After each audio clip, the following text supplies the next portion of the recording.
Welcome back to What I Wish I Knew Sooner. Today's episode is with Mervyn Reid Nelson, a body confidence coach, photographer, and founder of You at Yours. Let's get into it.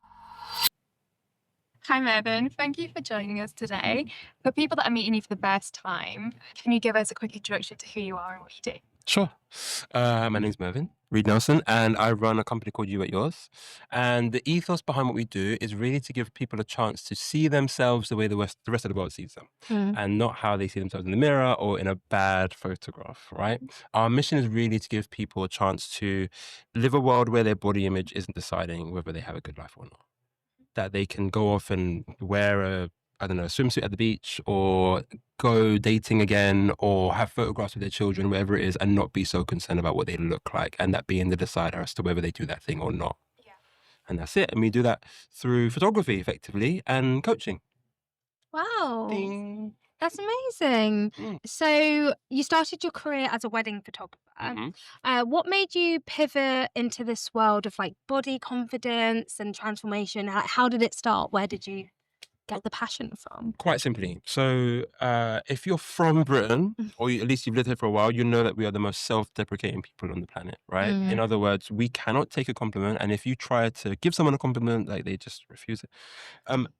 But more importantly, shooting weddings, when you have a camera, which is most people's like arch nemesis, they will tell you as a form of defense mechanism how fat and ugly they are.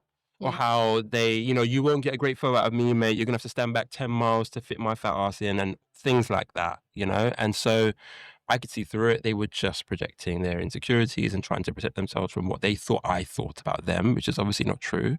And so I would be an empath in that space and be like, no, don't say that about yourself. I'm going to take a great photo of you. You do that 50 times at a wedding, and it's really emotionally draining. And I realized, okay, we have a real problem with body image in this country. Let me use my skills to good use. And so I started taking photos of people so they could see what the rest of the world sees. Except it's actually not about that. I'm sure we'll touch on this later.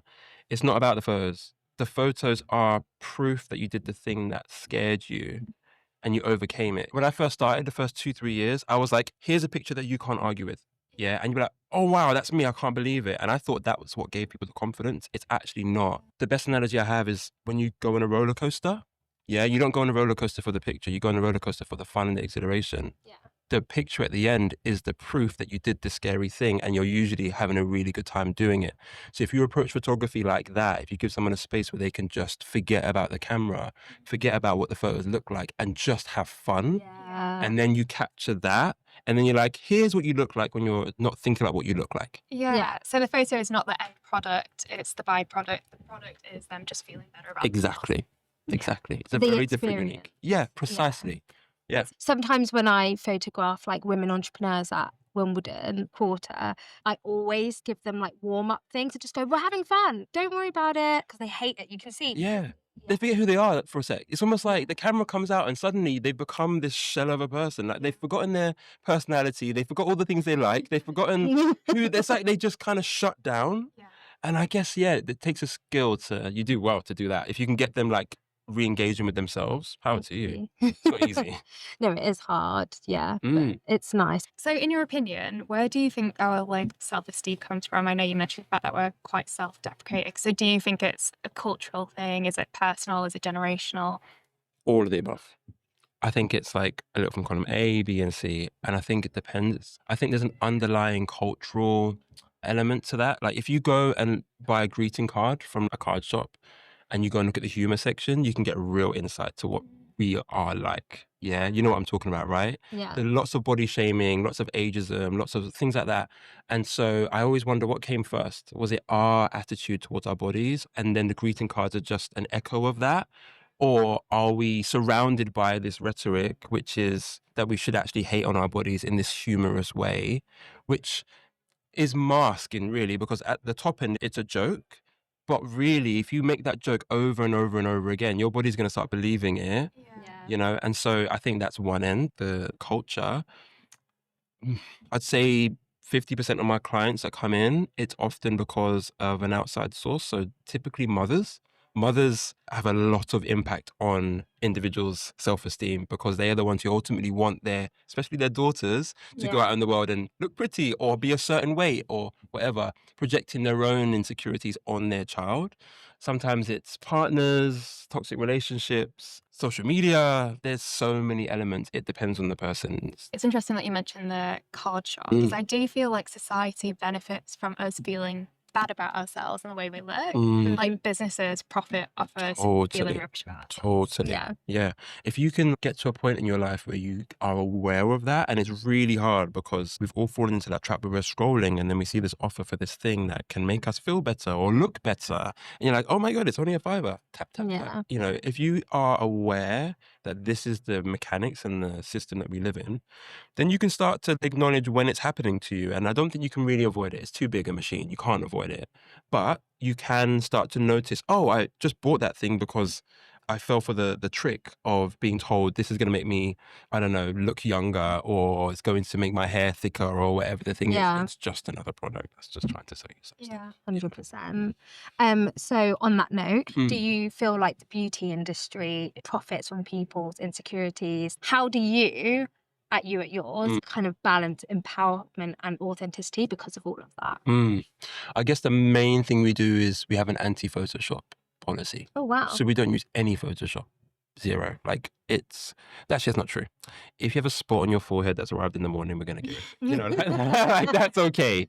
But generally, if you, like, I don't know, don't like your nose, or you've got cellulite, you've got stretch, like, all of that stays.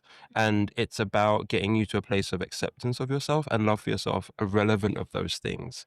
My client today actually was on a journey with their weight.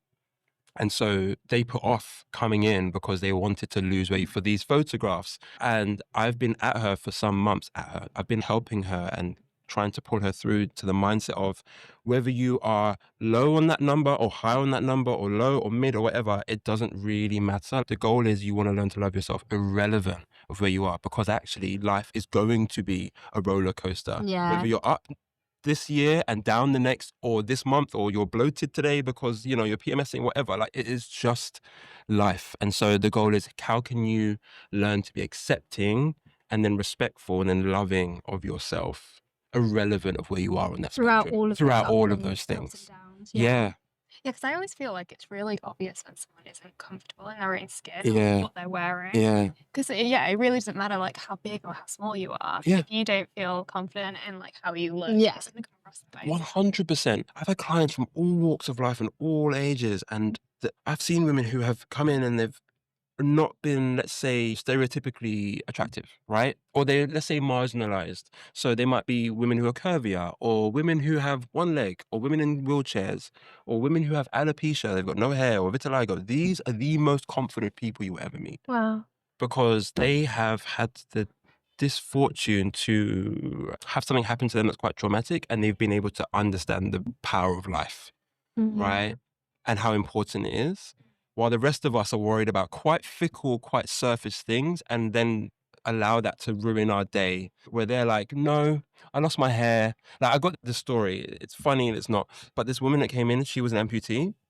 She told me, she was so funny, this girl. She was like, Merv, I used to hate my nose. I used to hate my nose so much. I wanted to get surgery, all this stuff. And then I lost my leg. Oh my God. And then she's like, I love my nose now. Yeah, my nose is great, actually. And so I'm not saying in order to feel that you have to have something traumatic. I think there is something really sad, however, that it takes something quite bad to happen in order to really like get a sense of how valuable and how grateful we should be of the lives that we have, and the bodies that we have. Or even like how beautiful you actually are. Totally. Yeah. Totally. I was saying to a client yesterday who was talking about her weight being a real concern of hers from a dating perspective. And I was like, I have worked with people who are twice, maybe 3 times your size, who are getting dates left, right and center. Wow. So it's nothing to do with your weight. It's all mindset and how confident you feel in your body, as you were saying. It is really how you feel in yourself.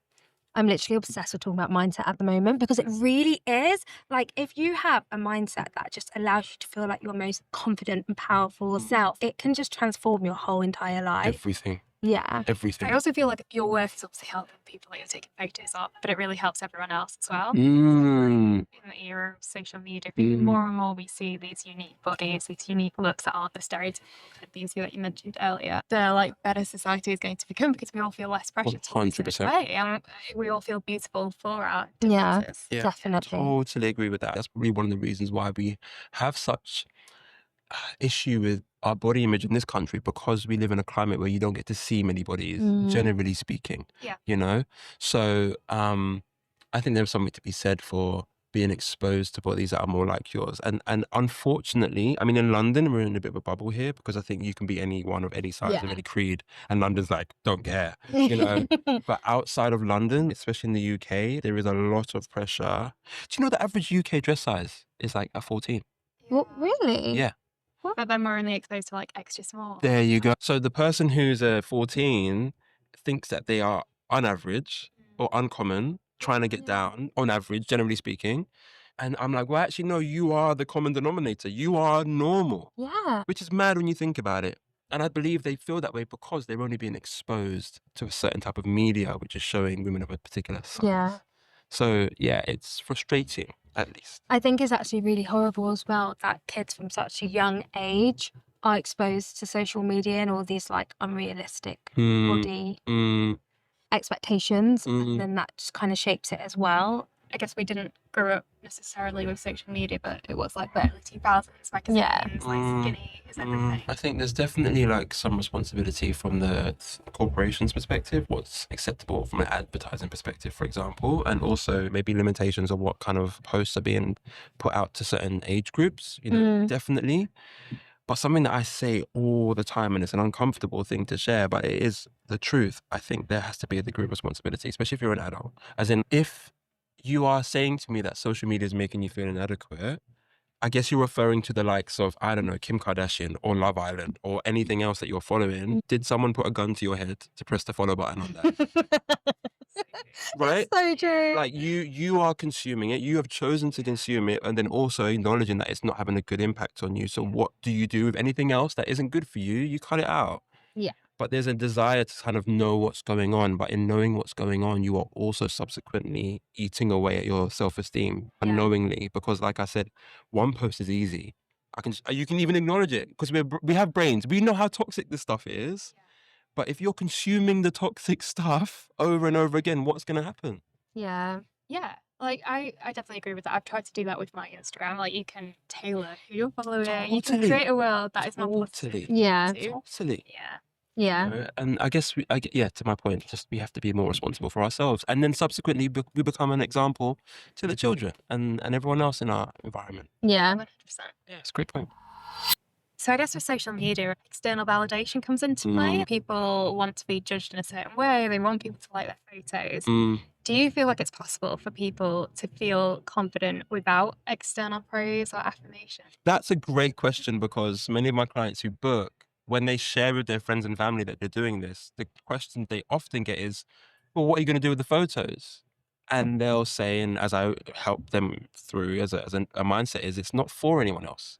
Like, it is simply, whatever it is, a box of prints or an album, or even just this app on your phone with our pictures on it, for you. It's for you to open it up when you are having a bad day, before you go to the job interview, before you go on a date. It's a reminder. If I can do that thing that scared the hell out of me and I look that good, then this thing over here is easy. Yeah.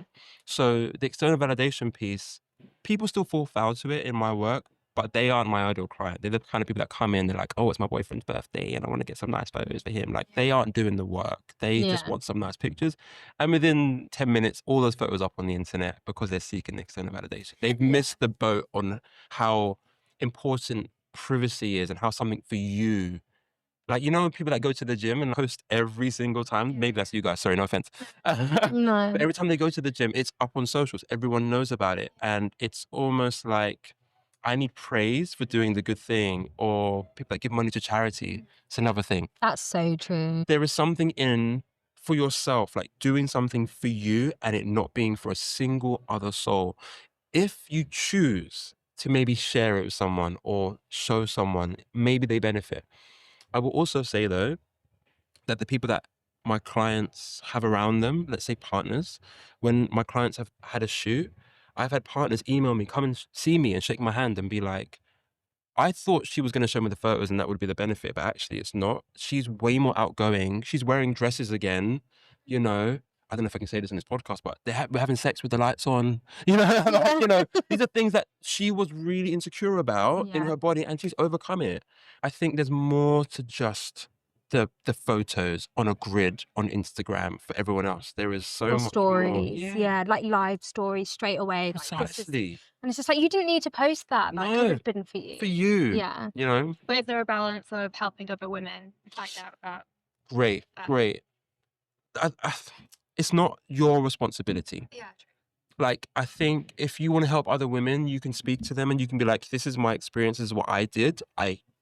If it feels good to you, I could advise that this is how you go about doing it. So like in our community, obviously I've worked with like 700 plus women now, but I'm not a woman. I can tell you all the stories and I can see all the threads or whatever, but when they email me or message me or WhatsApp me being like, I need some advice on this thing, I'm like, I'm going to put you in touch with this person because she is a woman who has the same experience as you and you guys can finish each other's sentences because you get it. I think that's where community comes in, if I'm honest. Yeah. You have to be aware of how your boundaries on this one. Like, how much do I have to share to help others? Yeah. And that's where you have to know where your personal line is on that. Can you talk us through the different kinds of photo shoots that you offer? The main one that we do is this body confidence session. And the purpose of that is really to get the individual to overcome the fear of the camera, the fear of seeing themselves. Like, worst case, someone is not even looking in mirrors. They've got some form of body dysmorphia maybe, and they really aren't in touch with their reality about what their body looks like. Best case on that scale is someone who's maybe done a lot of work on themselves and wants to celebrate where they are in their achievement or just their age. Someone's like, I'm turning 30 and I want to just put a little flag in the sand to say, this isn't where I'm at, you know, or 40 or 50 or 60, even 70, women in their 70s. And the goal really is to just give them a space where they can just feel safe enough to be themselves without any fear of judgment. That's what that session's all about. It's a really beautiful thing because ultimately, most people learn a lot about themselves. Most people don't have a safe space in their lives where they can just really let go. And I think they can let go with me because I'm a virtual stranger. I don't know their partner or I don't know their best mate. So they tell me all this stuff and they let all this stuff out and they just go nuts.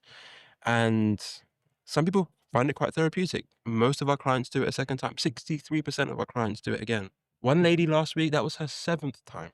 Wow. Right? And so like it is a really incredible space for people to come and shut the world away and just let go. It's quite amazing. When someone gets to like this second or third time, the first time they bring in this suitcase, they're terrified. What do I do? Tell me what I'm doing. I'm so scared. The second time, they're just bringing a little clutch bag with a thong and they're like, because they know what to expect now and they are really willing to let go. So that's the body confidence sessions. That's the main thing that we do. We do on occasion, I don't really like screaming about this because we get a lot of people asking about it in the wrong way, but we do work with couples. Oh, nice. So some people want to celebrate their love for each other and they want a sort of similar journey around their body image, but they just want to do it together. And it's a really beautiful thing. Yeah. It's a really beautiful thing to observe two people who have this love for each other, but where they're connecting in this really safe space. I had a couple recently and it was 2 weeks after their wedding. And it was just the most beautiful thing to observe. So imagine like an engagement shoot or a couple shoot, but an intimate one. Yeah. Incredible. It just feels like live art. Yeah, I guess so. Yeah. Art. I mean, they're obviously awkward to start with, especially the guys. The guys are always, they really don't like having their photograph taken. But give it 20 minutes and it's just a beautiful thing. And outside of that, I'd say we also do things at home, like the company's called You at Yours, and that's where it started. It was all about having a confidence boost, but in your own home. So what we found is that when you have a shoot and you're able to connect this photo to this place that you've lived in, it has far more impact than some random studio space in East London, especially in 10 years, 20 years. And we also do outdoor stuff. So we take people down to the beach, we go to the forest, we can go anywhere you want, to be fair. Every shoot is tailored to that individual. So it's not really a one-size-fits-all thing. Yeah, is it based on like a conversation? Yeah. And what's important to you? Like someone recently, a lady, a cancer survivor, She was like, I want to do something terrifying. I want to do it on Oxford Circus. Wow. And I was like, all right.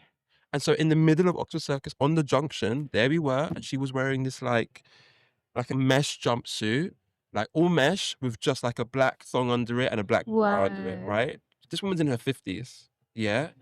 And she's strutting about through that cross junction and Oxford Circus, and we're taking photos of her, and she's living life. And she Yeah. was like, that scared the hell out of me, but the most liberating thing I've ever done. And now she's got this huge picture of her. That's why I love London, because you can do that. No Yeah. one's walking past like judging you. People were applauding her.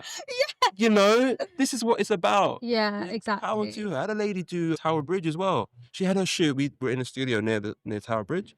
And she was so elated. She was like, Merv, I need to get outside. We need to go outside. She's an outdoor person. Yeah. And I was like, where do you want to go? She was like, F it, we're going to go to Tower Bridge. And we literally put our clothes on and walked down to Tower Bridge. And she just stripped down into her underwear and was just strutting across Tower Bridge with like tourists there. There was a real safeguarding issue for me because I was like, there's a lot of people around with cameras and stuff.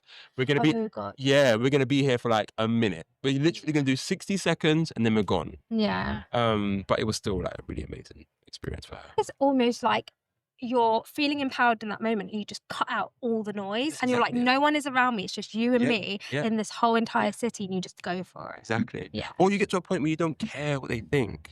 You know, you're like, I don't care if they like it or not. It's my body. And that's the power of it. You want to tap into your alter ego. Yeah. Exactly. Amazing. So we love the way that you describe your photo shoots Mhm. as not just a shoot, but a chance to meet a version of yourself you didn't know existed. Mhm. Can you talk us through what actually happens during a shoot? It's quite simple, but it's a really hard thing to understand unless you do it. So just today, for example, and yesterday, both these women, I had said to them at the beginning, I know you're nervous right now, like you're bricking it, and that's normal. In fact, the more nervous you are, the better the experience, because you're going up on this graph of terrified. That means the other side is going to be elation, right? But I'm like, remember this feeling. And then at the end, I asked them, tell me what you could say to that woman at the beginning that will get her to understand what you feel now. And every single person says there is nothing that I can explain to her that gets her to get it.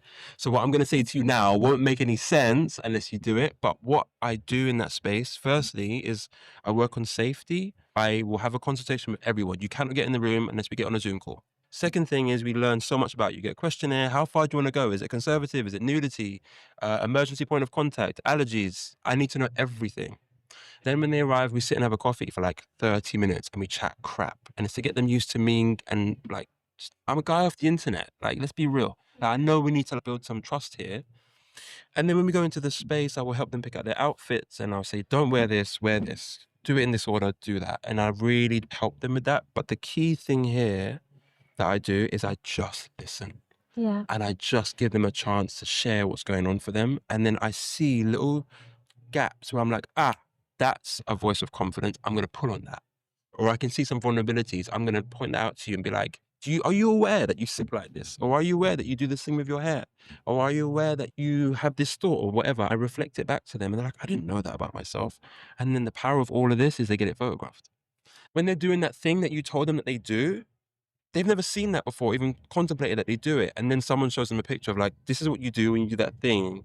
And they're like, I look amazing. I'm like, I know you do. This is what the rest of the world sees. And so it's a really beautiful thing because everyone has this aha moment on the shoot where they're like, oh, I get it now. And then they just let go and then it's off to the races. Yeah. And then by the end, while they all think that they need to have someone come with them and hold their hand because they'll be so nervous, or they all think, I need you to guide me and tell me everything because I don't know what I'm doing. I don't know how to pose. Within an hour, they don't need me. I don't help them. I don't guide them. They are off doing their own thing. And that is every single person. Everybody thinks that they will be the only awkward one and they will be the one that doesn't know everyone. And everyone thinks that they'll be the first person to hate their photos. Every single person comes into the office and they're like, oh my God, Merv, that was such a good time. Thank you so much. That was great. I went off I wore a nice little dress for the first time. It's so cute. Thank you.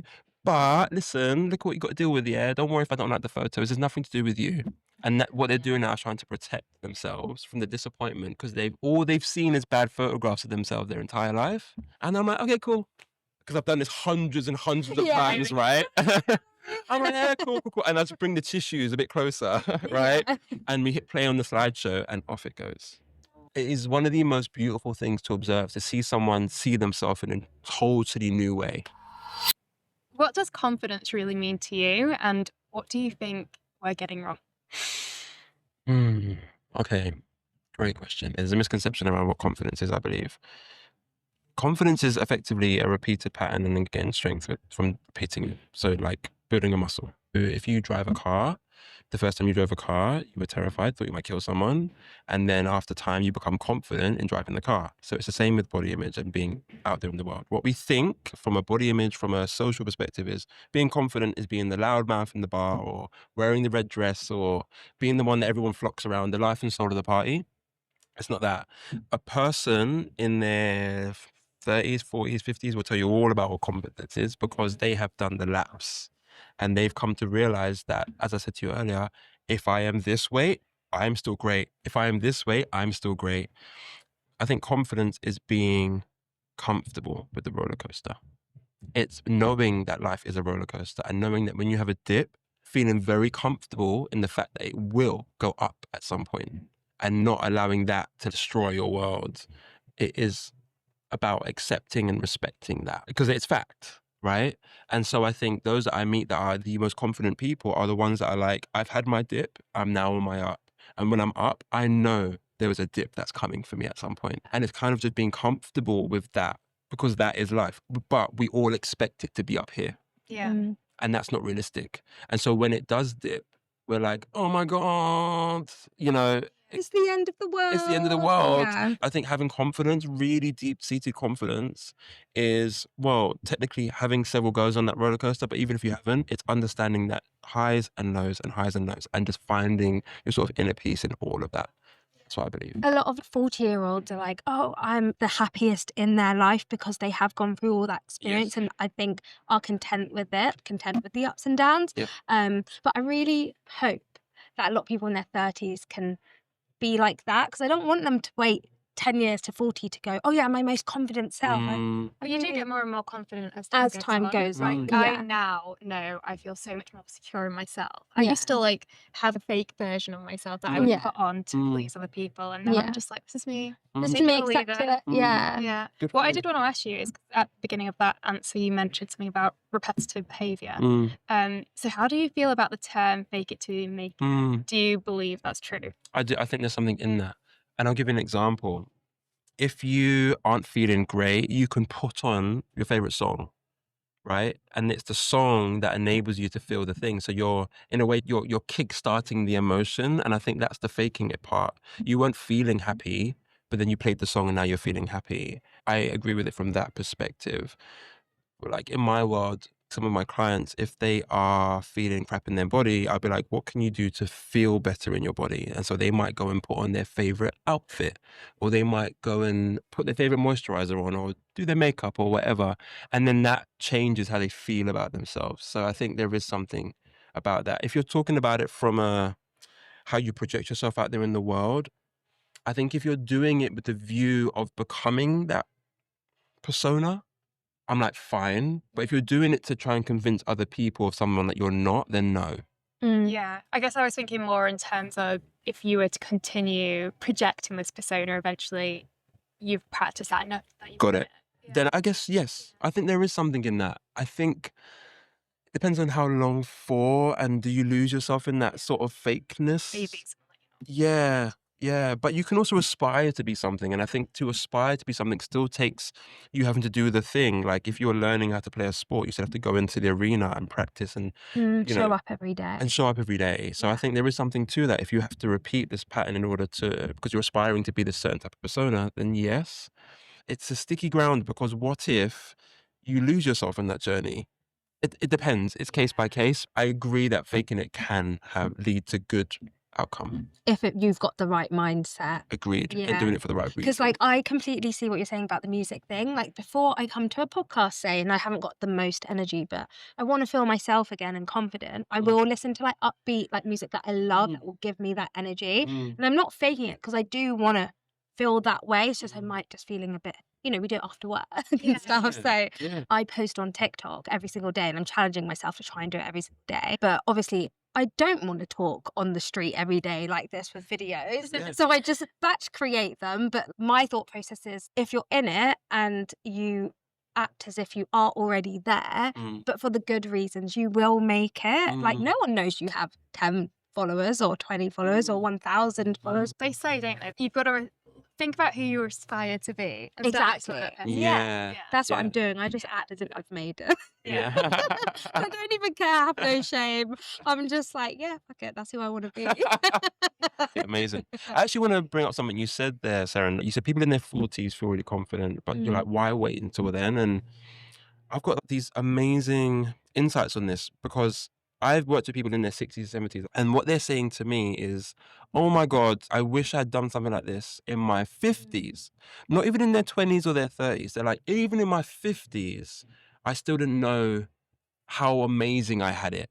And then obviously people in their 40s are saying the same thing, and people in their 30s, and even people in their 20s. And I guess I've had people come in their early 20s and tell me I'm over the hill. It's just me and my cats and that whole thing. And I'm like, man, I guess what I'm saying here is so many people have looked back at a photograph of themselves from 5-10 years ago and been like, I was miserable in my body. I thought I was X and Y, whatever it is. And I look at that photo now and I'm like, what the hell? I look amazing. Yeah. I have this all the time. Right? Okay, this is great. Now, here's the most important bit. If we know this, then why aren't we doing something about it today so we don't prevent the same thing happening in 10 years? Yeah. Because we all have this. We all do it, but we don't take action on it. Yeah. Like, appreciate your beauty now. Yeah. But then you flip that and you're like, okay, if I know that now about then what do I know about myself now? And what am I going to be thinking about myself in 10 years and 20 years and 30 years? Like, there's so much. We think that time is promised. And it's not. It's just so sad that we're wasting our time and our life. Yeah. Just on these like superficial Yeah. thoughts. Yeah. And I guess that's where we come in, because what we want to do is show you that irrelevant of where you are on that journey, it's about being able to accept your current phase. And look, it's an investment, it's time, it's scary. I don't know if I'm going to like the photos and so on. There are many barriers to this thing, but it isn't actually as scary as you think it is. It isn't as expensive as you think it is. It isn't as terrifying. You can talk to me on the phone. You can come and have a coffee. Like, it is actually the most amazing experience. The hardest thing is learning, how can I learn to love myself today without feeling like I have to put pressure on myself to be something I'm not? That's the thing that many of us struggle with in a society which is constantly profiting of us not being enough. Have you noticed any differences in how different genders or generations approach being seen? Gen Z they're far more forgiving of themselves and their bodies. Like, they are more likely to be rolling around with a crop top, you know, a little bit of a belly. I mean that not disparagingly, but like from a place of like, it's amazing. The generation before, no way are they doing that. And I think that's incredible. I think there's a lot more body acceptance and self-love from that generation, I believe, from what I've observed. They tend to be more celebratory of themselves, irrelevant of where they are. I find that millennials still have this sort of weight internally. And I mean that from like they hold on to this negative feeling around body image. Like, for example, weight is assigned to your self-worth. How heavy you are, or what those numbers say on the scales, is directly correlated to how attractive you are or how important you are, and so on. And that's just one example. I don't think I see that as much in Gen Z. Like, I don't think the same thing is there. It exists, but I don't think it's as prevalent. Like, millennials had to go through the whole Kate Moss thing, and then they were like, oh, which is what, skinny chic, and then had to watch as some people who had that body type were like living at large and having all the attention in the world, and then things shifted, and then the body image trend shifted, and then where are we now? I don't even know where we're at now. I know we went to like the Kim Kardashian phase, and then now we're back to skinny. Yeah, I think we're now back to skinny, and people are like, I can't keep up, and I'm like, it's not about keeping up. You can't keep up. It's not. No, just be you. You just be you. Your body is not this thing that you can pick up off the rack and make shifts. You can try as much as you want. I've not met a single person who's found happiness in doing that. Not one.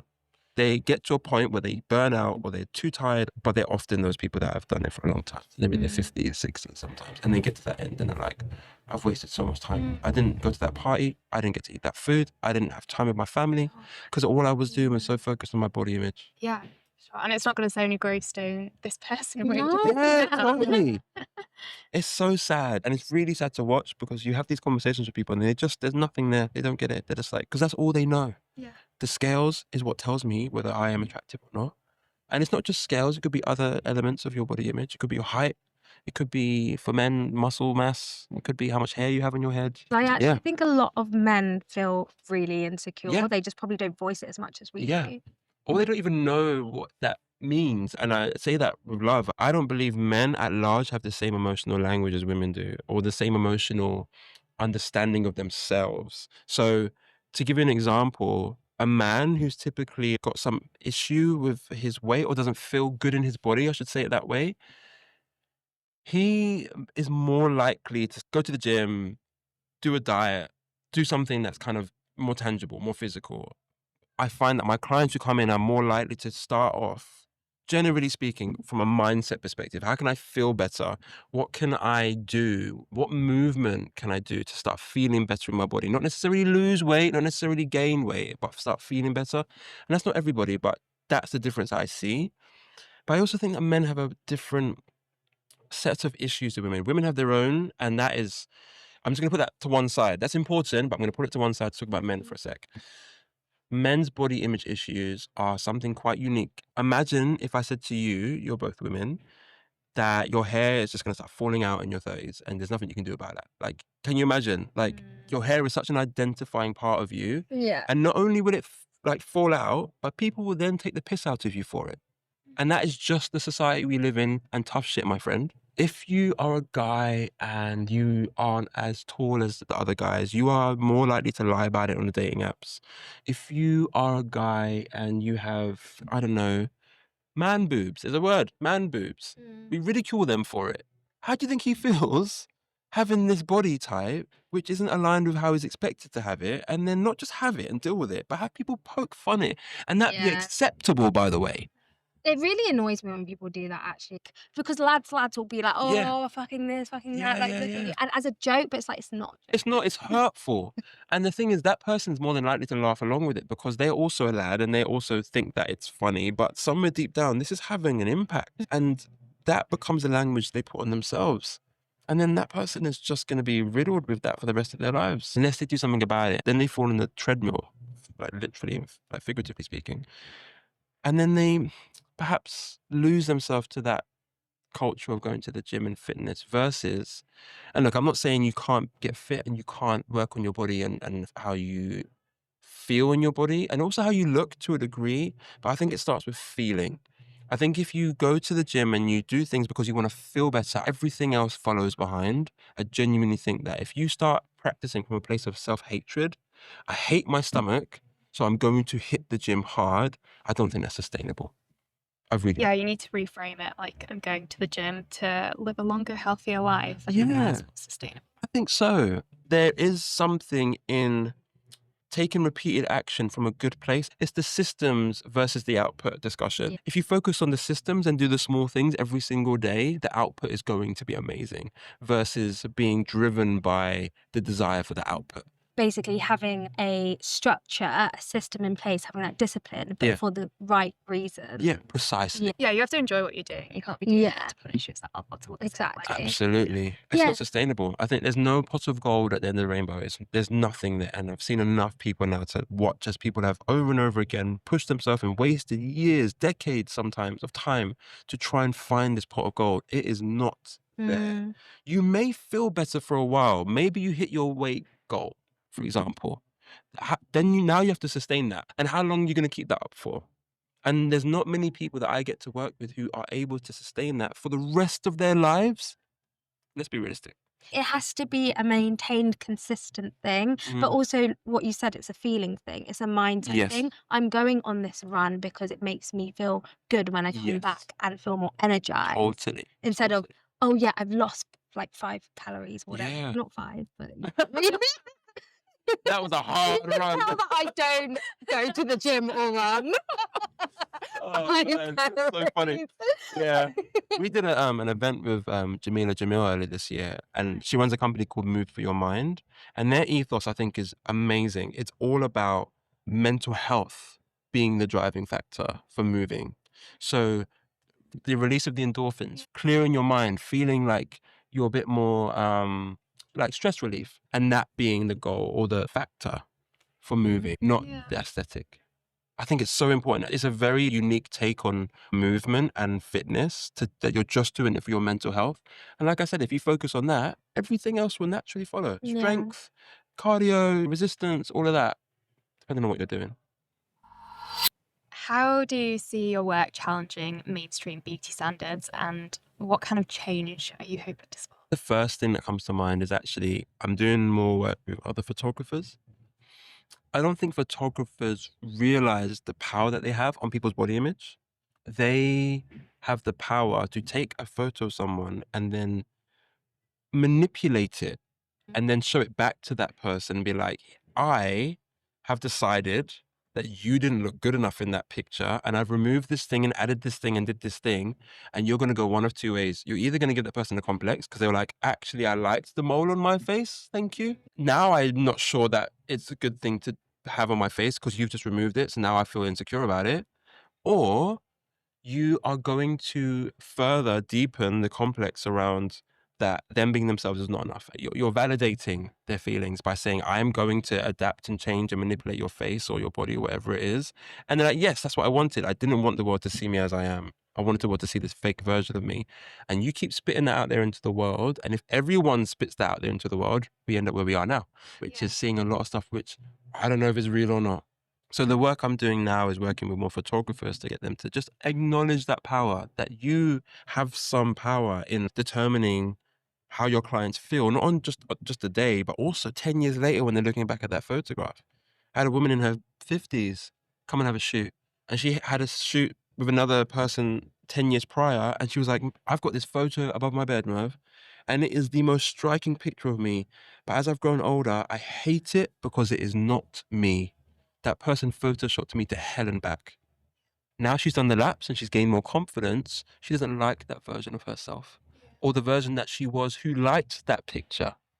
Do you see? Yeah. So I think that's a big part. I think it's really important because our bodies and our faces change all the time, and you have to get used to that new face. You know what I mean? I look in the mirror now, I'm like, oh, I don't look how I looked at 21, but you have to learn to love that new face. Yeah. If that makes Yeah, sense. it does. It's easier said than done. Yeah. If you say that to a mother who's just had a baby, Oh my God, yeah. that's a very hard thing to come to terms with.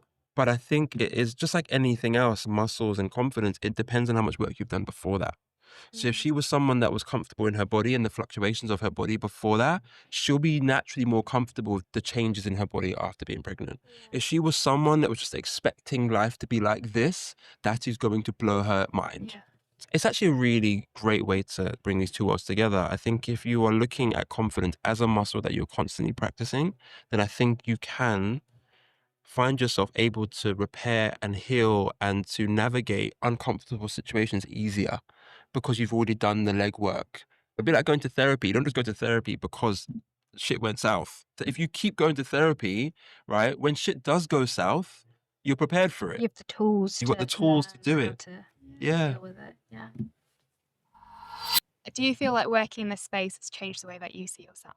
When a woman comes in and she's just had chemo and she comes in for a shoot, I'm like, okay, I can do better in myself and how I speak to myself or feel about myself. So my journey to confidence has been interesting. I think I'm the benefit of doing the laps. I'm almost 40. My confidence has changed over the years because I've done the laps and I'm now able to see that, oh my God, bad things happen in life, but great things happen in life. That's been my own personal confidence journey. My body confidence journey, I guess when I was a kid, my family would call me skinny because that was like their sort of like way of being kind. Like it was almost like a term of endearment. It was like they just thought I would never eat enough. They were just like, you never eat. You're just really skinny. Until I remember I made the whole family, it was Uncle Ben's sweet and sour chicken and rice. And I think I was like 10 or 11. And everyone sort of backed away from the plate. They were like, you're not eating this thing that the 10-year-olds cook. But I cooked it for everybody, and then I had 3 helpings, and that was when everyone stopped saying it because they realized, oh my goodness, he eats loads. This is just his body type. And I was lucky that my family were able to just sort of lay off me a bit with that at such a young age. But it still stuck with me. Like I still carried that. I only realized this when I was like much older, but at the time I was wearing like XXL t-shirts, baggy jeans, hiding this skinny body. But then as I got older, I just started looking around and I'm like, wow, there's so many different types of bodies here. And also, nobody gives a fuck. No. Like, Yes. no one cares. You really do have to unlearn a lot of what was said to you as a child. Yeah. Because, like, I remember as a kid, like, I was quite chubby. I mean, I wasn't either. No. But, like, people in your family will always say something, like, make some subtle jokes. And, like, that really lives and stays. It's so true. Why did they do that? It's so frustrating. It's just like, you didn't need to say that. Yeah, and, like, I will forget so much in my life, but it's always those little comments that stay with me. We have to be so careful with what we say to our children. Usually those comments are often said by either people who are very young or they don't have the same emotional bandwidth that you might have now. I had a client and she was in her 40s, maybe 50s, and she used to always go back to this one comment that this kid made in secondary school. Yeah. I think she was maybe like year 8 or year 9. So we're talking, what is that, 12? Yeah, 12 is, so a 12-year-old person, a 12-year-old boy made this comment about some part of her body that she's carrying with her 30 years later. Now, I said to her, okay, let's bring that 12-year-old boy into the room and let's have them say it again now. This 12-year-old boy, how would it impact you? Not at all. I'd tell him to piss off. Yeah? Okay, great. So the 12-year-old version of you was impacted by that. That was hurtful. That was painful. And I'm sorry for her. We're sorry for her. We're going to give her a hug. Okay? From when you started to develop emotionally, from that point on, you are the one that's been repeating those comments in your head. Not the 12-year-old boy. You are the one that's now repeating that over and over and over again. So what the breaker is that I find helps is if you can acknowledge that 12-year-old boy didn't know anything that he was talking about. This was a 12-year-old boy. Yeah. Right? Yeah. You have given the power to what he said now. You were the one that was like, I'm going to allow this 12-year-old to affect my life. Yeah. I totally agree with that. When I went to therapy, the lady said to me, think about what the younger you wanted and do that for younger you. Yes. So even if that's letting go of that comment, Yes. it's about healing those younger parts Yeah. of your trauma, Yeah, even if that's it great. is like a 12-year-old boy saying that. Totally. And even if it is not a 12-year-old boy, it could be someone who is an adult, but you can still look at that person and be like, this person doesn't know what they're talking about. But I've allowed them to have power. I say this to my clients who are dating and they're on this app and they're talking to some random person whose name they probably don't even know. And they're allowing this person to have an impact on how they feel about their body. Like, you never even met this person. How are you determining who you allow to affect your life and who isn't? Nearly all of my clients, Brené Brown came up with this. She has this piece of paper that she puts in the back of her phone or in her purse, and it has the names of the people whose opinions matter to her. And she keeps it on her, and it's a tangible reminder, like an anchor. If someone on an app or some 12-year-old boy or anyone else says anything, or in her case, leaves her a really crap Amazon review for her book, she thinks, is that person's name on the list? No, it is not. Fuck them. Why would you take the negative opinion of someone that you wouldn't even go to? Yeah. Yeah, it's kind of like the trolls. Like, why are you listening to trolls on social media? You don't even know who they are. Yeah. Totally. They don't have your phone number. They won't be at your funeral. And I know it's easy to say because when people are saying mean things to you, and I do not want the privilege of going viral. I have friends around me who've gone viral. It is vile. Going viral is the last thing you want because you get all the goodness, but my God, you see the dark side of the internet, whatever it is you're doing. It's easy to be like, don't listen to the trolls. When they are talking about your family and just coming at you, it's awful.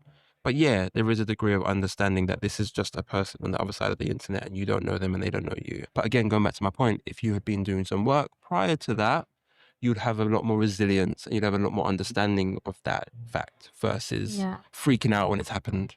So what would you say to 10-year-old Mervyn in front of a camera? Oh, I would say to him, okay, I'm quite fortunate now because I know the power of my work. So I have a shoot every 3 months or so, every 6 months. And now, because I do it so often, I know it doesn't matter whether I've had a haircut, doesn't matter if I've shaved, doesn't matter if I feel good in my body or not. I know that if I go into that space and have those photos taken, I'm going to love them because I've had proof now that I can love myself in any way that I am, right? So I guess that's the advice I'd give my 10-year-old self. Know that you're going to cock something up, and that's part of living and part of the life lesson of failing and doing it again. But there's going to be so many wins if you fail. if you allow yourself to get into the ring, yes, you're going to be terrified of getting knocked out, but that's the only way to win the title, friend. Just know that it's all going to be fine. Just keep going and know that you will never arrive. Like, whatever success looks like to you, you can make it and then you'll get knocked off your seat so fast. If you ever think you've made it, you never make it. It depends on what your success looks like to you. But I've learned in my life that you never arrive, especially from a self-development perspective. You are always learning, always moving. Always learning, always developing. Is there one client story that stands out to you where you really saw a shift? Yes. Yeah? Yes. There's so many, but there's always one. This one particular story was a couple of years ago. You know, I mentioned earlier about how everyone has to fill in the form.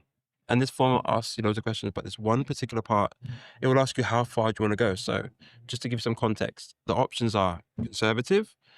That means you want to wear pajamas, a night set, a robe or whatever. Then you have like lingerie. Then you have implied nudity, which is a whole spectrum within itself. But then you have topless and then you have nudity. Okay? Whatever you tick on that form, as far as I'm concerned, is a line in the sand. I don't care how great the photo is going to be. I don't care what's going on. We're not going past that point unless you want to go past that point from a consent perspective. This lady, she ticked the box of conservative. And she was like, you're not going to get any skin out of me. Impossible. Because she was terrified. Yeah. On the day of her shoot, she comes in and her bag is full of all this conservative stuff. And I don't really mind. It's not my business. As long as you're challenging yourself. And for her, the big challenge was being in front of the camera. Yeah. By the end of the shoot, she was doing star jumps butt naked. No way. Like, and I mean literally star jumps butt naked. Her boobs were clapping in the air like this, right? And I took a photo of her midair. And actually, this story kind of really depicts the power of what we do. I took a picture of her midair. She came in to see her images some weeks later. And we sat down, she saw the images, and I kept this one image till last. And I showed it to her, and we fell about laughing because it was a memory, yeah? Not a flattering picture. I want to stress, not a flattering picture. Everything was hanging out, okay? And then she laughed, and then she cried. And she was like, that is the most free I've ever felt in my body in my life. And that is off the back of a bad photo. And this is how I think we're missing the point around photography, that even bad pictures, if you take one now, don't delete it because you don't like what you look like. That in 20 years' time might be a phenomenal memory of a night out with your friends. And that's going to be precious to you. And now you can't see it, but it will be important. And I think that's what she got to realize in that moment, that even though it was completely unflattering, that gave her the permission to love her body. Seeing that picture. That's the best story ever. I would never forget that moment. I mean, that's what cameras were originally for, right? Capturing memories. Yeah. Now We've it's turned it just into a beauty device. take 50,000 and then work through and delete the ones that you don't like. We've kind of suffered a lot because of technology. The fact that we all have cameras now on our phones, I don't think we're wired for it. I don't think we're wired to be seeing as much of ourselves as we do. I don't believe that it's healthy for us. But it's kind of like, what do? The cat's already out the bag. It's too late. It's just going to get worse. They're going to put cameras on everything. Apple are talking about putting cameras on their Apple Watches. And there's those glasses as well. The Ray-Ban glasses. On a side point though, the reason why they want to put cameras on everything is so they can get more data for AI. Because if cameras are seeing everything, real world data, what you're doing at home, where you're eating, like, you know, they have CCTV obviously, but they don't have a point of view reference of stuff. Imagine all that data that they're collecting. Tesla is another one. Think about all the cameras on their cars, collecting all this real world data so that AI can have a better understanding of what's going on, so it can give you better information back. So it just automatically gets stored in like Ray-Ban's like cloud, and they can take that. Well, it's Meta. Of course. The Ray-Bans are Meta. It's Meta. Yeah. That's crazy. And Meta didn't sign up for that for the style. I promise you that. They signed up to that for the data, friend. Everyone's like so excited about it and how like it's going to do all this amazing good stuff, but no one's talking about actually the reality of all the bad stuff that can come from it. Yes, there's so much. Yeah. Therapy is one. Like, a lot of people are using ChatGPT as a therapist, and like that can cause some damage. Senna. Yeah. Senna does. Yeah.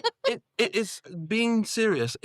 I get it. You want to ask it the odd question, you want to save yourself some money, but that thing is such a yes man. has ChatGPT ever been like, no, I need you to not think like that. That's not helpful. Yeah. Do you know what I It mean? never tells you you're wrong. There you go. So Everything's a great idea. there you go. Amazing. So what does that do, right? If you keep like asking it questions and it's like, yeah, great idea, yeah, great idea, yeah, great idea, you know, that's not going to be helpful in the long run. So true. Keep an eye on that. Sometimes I ask for an alternative perspective. Okay. I'm like, stop telling me I'm Yeah, right. yeah. Give me their perspective. Yeah. You've trained it. Yeah. What's the most difficult part of your job emotionally? I know you mentioned client that cried. Do you feel like you carry people's stories with you? Does that affect you in any way? Yeah, it does. I have to have therapy Yeah. because a lot of people come in with some quite heavy things, like things that have happened to them, not just physically, but like emotionally. And I do carry it. It can be a lot. I only do 1 shoot a day for that reason. Like my old business coach was like, you know, you could do 4 or 5 of these a day. And I'm like, no, you think I'm just out here taking photos. I am holding space for people and they are sharing deep, dark secrets with me. And I can't do that for more than 1 person, maybe 2 a day maximum. So it does have an impact. Again, I go to therapy to sort of let it all out. The reality though is that I love it. Like I really love that I can give people a place where they can let go. People have told me things they can't tell their partners and tell their family. And I think again, it's because I'm so far removed from it all that they feel like they can trust that. I'm not going to judge them and I'm not going to tell anyone. I'm going to be super vulnerable here. I don't think I've ever shared this, at least not on a podcast or anything, but actually it's the bit around having to prove my safety over and over again as a man. I've been doing this for 7 years now and 750 plus people, whatever. There's hundreds of testimonials on Trustpilot, loads of videos from people. It doesn't matter. Every single person that comes along and by the way, I want to stress, I need you to do your due diligence. I want you to check that it's safe. Yeah, of course. Right? Like, I'm still a guy off the internet, I'm aware, but some people that come forward are quite attacky about it and make their own assumptions and project their own biases around what they think this is.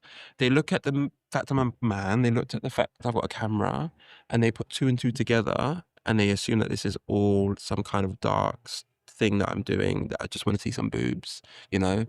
And I'm like, that's a lot of work. I joke with my assistant, I'm like, this is a lot of work that I'm putting in just to see some boobs. Like, you know, Yeah, like, literally. this is a lot. Amazing.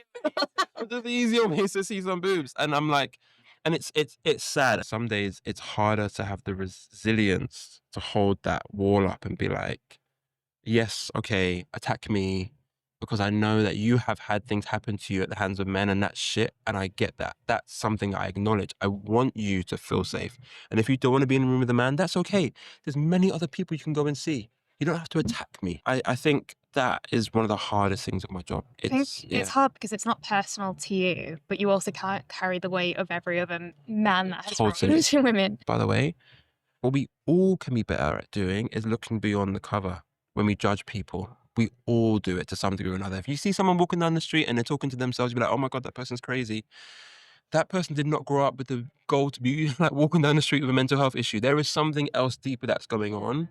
We all apply our biases to so many things in our life. And unfortunately, because of the work that I do and because of my gender, I am naturally going to be a target of that. And I'm okay with that. Yeah. But to answer your question, that's one of the hardest things in my job is having to deal with that on a daily basis and have to justify myself. I can imagine that is really hard because you're literally, this is your job, this is your art, this is your talent, and deep of your heart just want to help these people. When you are doing that and people are not seeing that, it's just the people who aren't educated on it as well. Like, they just don't understand the art of it. So yeah, I think you're right. I think you're right. About the noise. Yeah. What are some small shifts people can make, especially if they're struggling with like self-esteem and body image? What would your advice be to them to help them if they are struggling? Small steps, I would say, is to look at your circle. When I sit down with clients, I can tell the kind of friends they have because they are the ones who are like, oh, they're not celebratory, but they don't boost you. They're the ones that are like, oh, I don't think you should wear that. Or you say something about yourself that you're not comfortable with, and they're like, oh, what you've got to complain about? At least you haven't got, you know, like, it's that energy versus one that is like, Empowering, like an empowering network. I think you look at your immediate circle first and you start making some changes there about who's inspiring you. Look at your social media. Remove anything that's making you feel inadequate. Like unfollow, mute. If it's your mother, your auntie, just mute them. Like, like just get it out. I would also say a big one is looking at your wardrobe. A lot of people have these aspirations to fit into those jeans again, or one day I'm going to do that thing. That thing is a constant reminder that you are inadequate. And you see that every day and you think it's a goal, but a year later it's still there. For that entire year, you are now like, I can't fit into those jeans. That's what's happening internally. Get rid of it. Put it away. Don't even put it in the drawer or put it in the loft. Get rid of it. You can buy them again if you ever make it. And also, because I know so many friends personally that are so obsessed with what size their clothes are, and they have to get an extra small, even if it doesn't look flattering on them anymore, because perhaps their body has changed as we get older. But no one knows what size you're wearing. No. It's literally inside your clothes. It does not matter. Doesn't matter. That's a really fascinating one to me. I guess it goes again to your circle. I think if you look at that person's circle, are their friends encouraging that behavior or being like, girl, it doesn't matter. In fact, cut the tag off. Let's go blind shopping and not look at the size of things and try things on and see how they fit. I think your circle is a massive telling signal as to how you feel in yourself or could feel in yourself. The extreme thing, I'm just going to put it out there. The extreme thing I was thinking about was a recent conversation I had with a client, and she got rid of all the mirrors in her house from her makeup mirror because she was starting to realize that she'll put something on and feel good in it and then look in the mirror and be like, oh, I don't feel good anymore. For me, I don't look at photographs of myself. If I'm out and about, like you took a selfie earlier, I couldn't care less what that looks like. And you could argue that's my male privilege because no one's nitpicking at me as much as women, unfortunately, as to what we live in. But mostly it's my confidence in myself.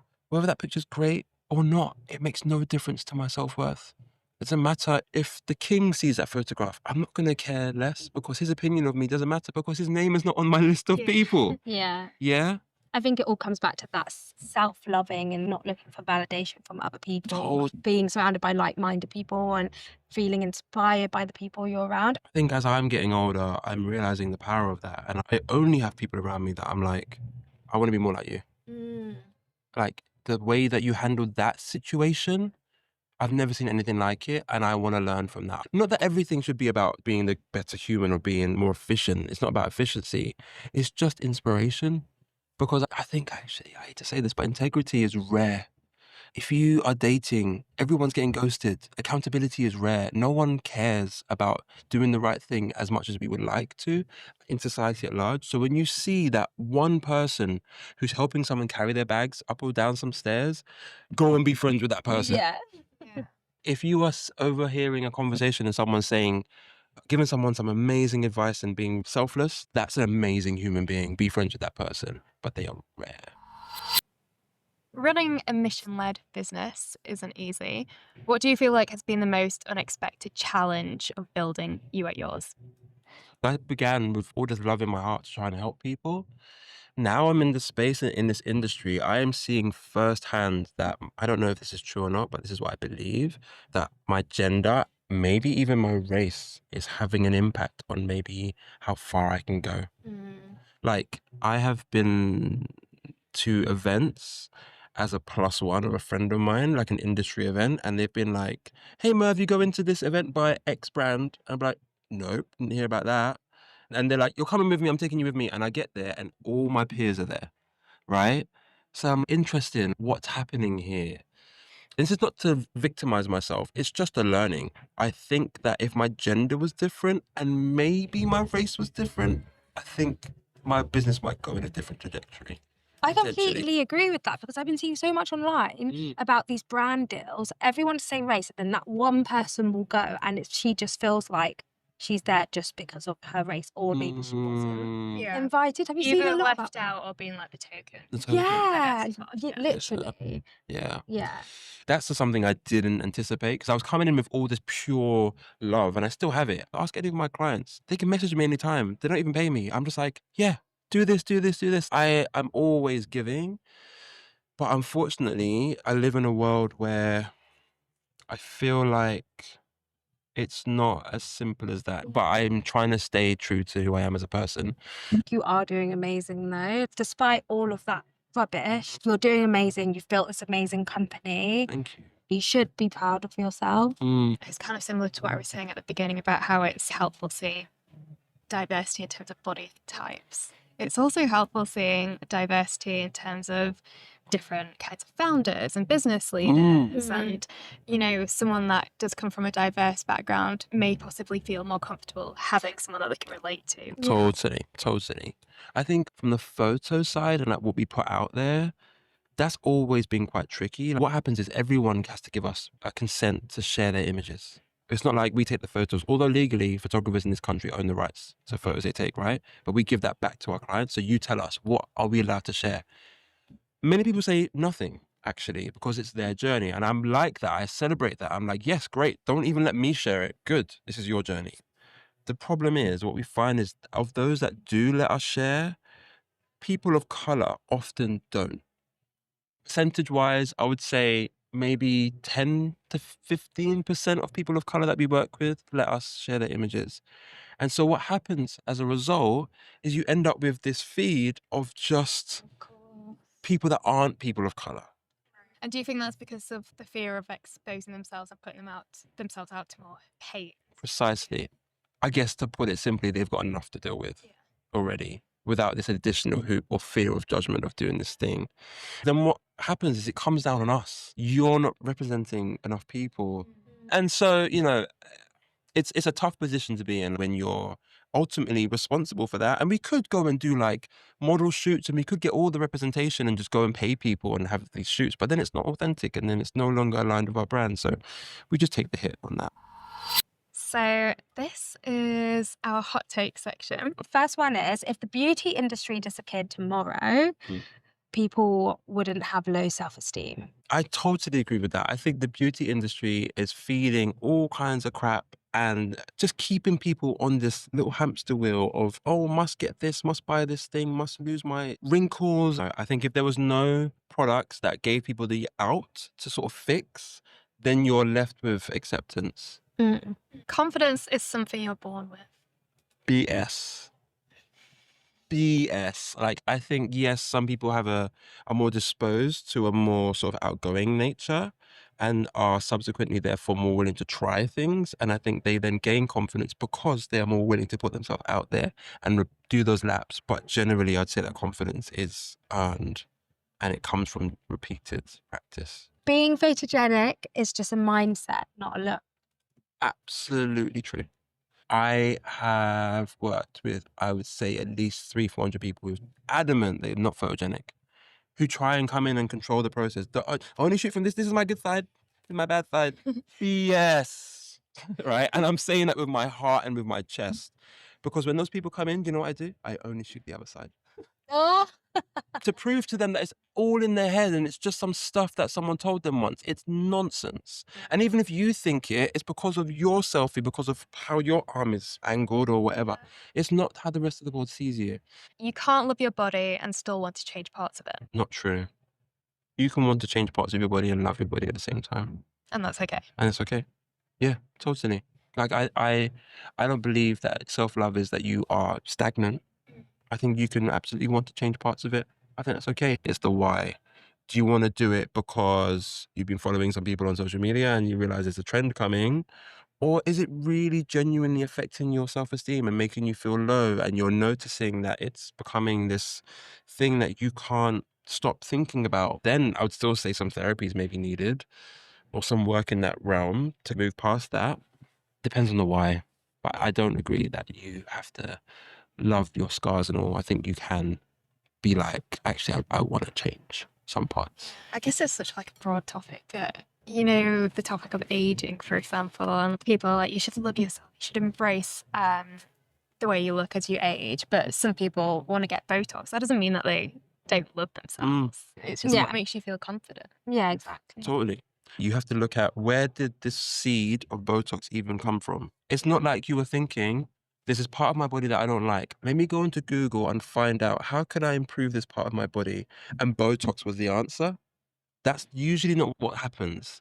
Botox was already swimming around in your ether in some way or another, and you've just fallen back onto that and then told yourself, I think I need it to make myself feel better. Do you see what I'm saying? There's a difference.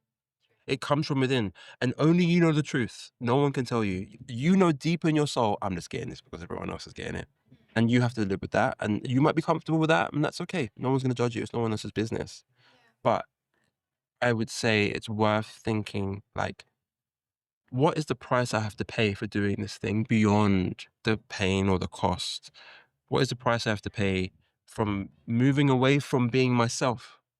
Because Yeah. that's effectively what you're doing. You're moving away. And I've watched people move so far away from who they actually are through various surgeries and other procedures that they've lost themselves completely. And then they get to an age, and you know what they're then trying to do? Is find their way back. Yeah, so true. Right? So many times. And so you just have to be aware that that is the journey you're starting on. And I think it's a bit like any other type of addiction. If you are someone that knows you have that kind of personality, just be mindful of starting that process, because it is like chasing a high and trying to find that pot of gold at the end of the rainbow. It's not there, and you will keep trying this thing, and then it become more and more extreme, and before you know it, you don't recognize yourself anymore. Aging is actually such a beautiful thing, and we need to like advocate for that. Yeah. I looked in the mirror, it was like a Sunday, and the light was like directly on me. I saw my first grey hair, and I was like, oh, Johnny, oh my God, come, look. And he was like, what? And I was like, look. And it was like this tiny grey hair, and I like burst out crying. But now I look in the mirror and I'm like, oh, where is it? I love it. I have two now. And I'm literally like, oh, do you know what? I don't wind my hair up. You can probably see it. And I'm trying to like accept it because I'm growing old, and that's okay. Yeah. Oh my God, I've had enough clients whose partners and friends are absolute assholes and will tell them how fat and ugly they are to their face. Yeah. So I think when someone's giving you a compliment, receive that. Yeah. Like they don't have to say it. They don't have to say it. What I've observed, and I'm sure you have too, is when I was growing up, what has been seen as the sort of baseline of beauty standards has risen so much. When I was in school, girls might get their nails done, or they might have some fake eyelashes maybe, and then it developed to now a baseline is fillers, and then Botox becomes a baseline. Then what? What's going to be the next thing, which is just what everyone does? We just have to be mindful. Only you as an individual can decide, where do I stop? Just because it's become normal, just because it's become commonplace, if you could go and get a boob job done for a tenner on your lunch break, does that mean that it's okay to... Does that necessarily mean that you want to do it just because it's more accessible? So this is our listener dilemma, where we have a listener who needs some advice on something. I've never liked being in front of the camera. I want to show up more online for myself and my business. But every time I see a photo of me, I just cringe. Any tips on where to even begin with this? Sure. Okay, so the first thing, a nice little trick that I love with this is if you send voice notes to friends on WhatsApp, switch to video notes.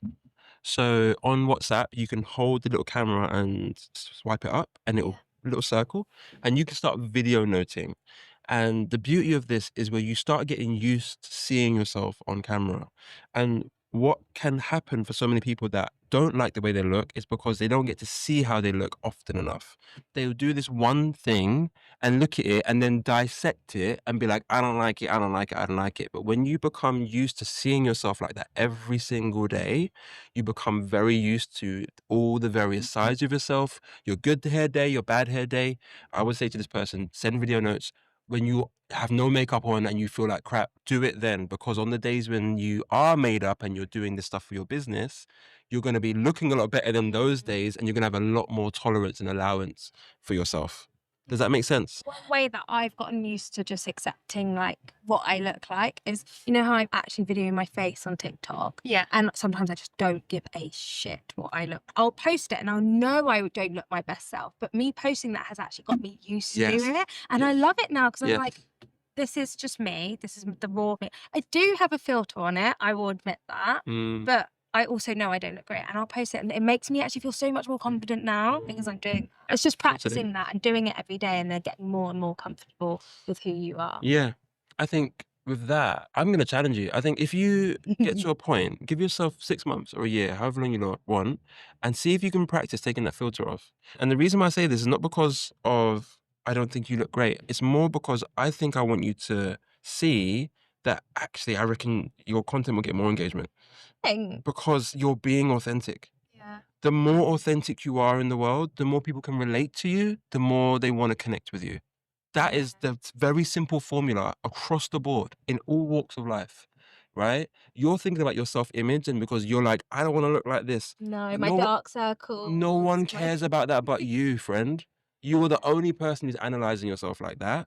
All they're listening to is the content and the thing you're putting out there. And they'll be like, oh my God, that cushion in the background's cute. And then, right, that is how people's brains work, yeah? So see if you can challenge yourself. Give yourself months, years, I don't mind. But that's me dropping a little seed into your brain. Do you know what? I love that. Yeah, and I guess also like a follow-up on that is reversing. Mm. Do you look at people's videos and think, oh, that girl's got dark circles? That's never crossed my There you mind. go. Never. Yeah.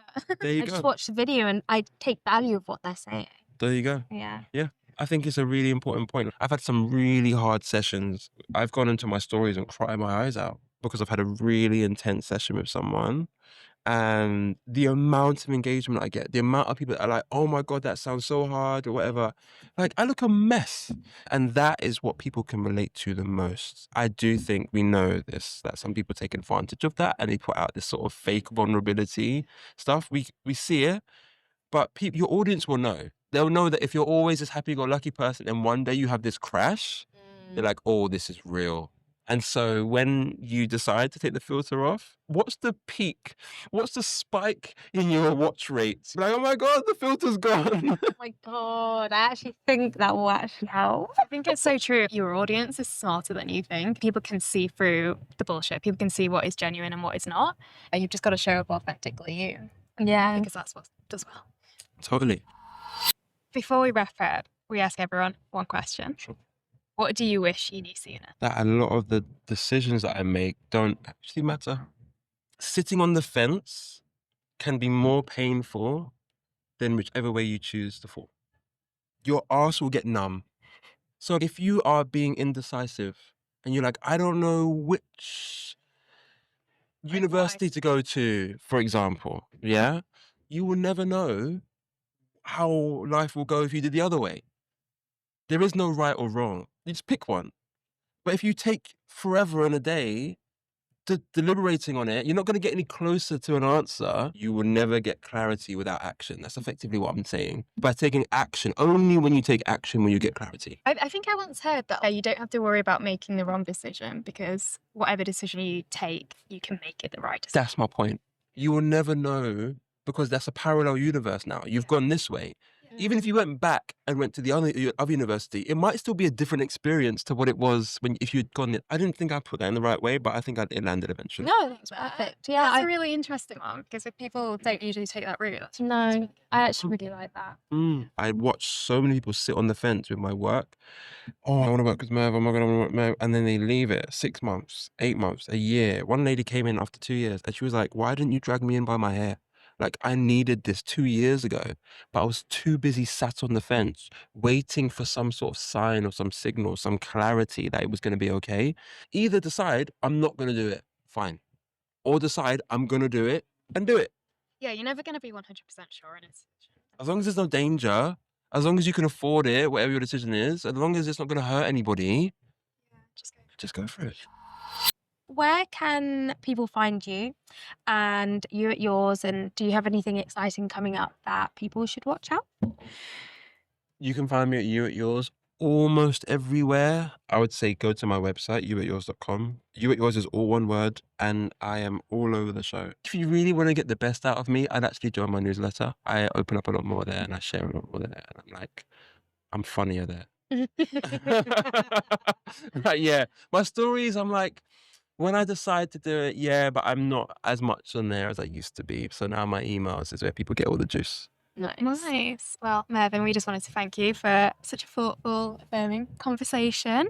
And you've really made us rethink how to show up and be more confident in the world. So Yeah, it's been really insightful. It's been really nice and conversational, and I think it's going to help so many people out there, which is really nice.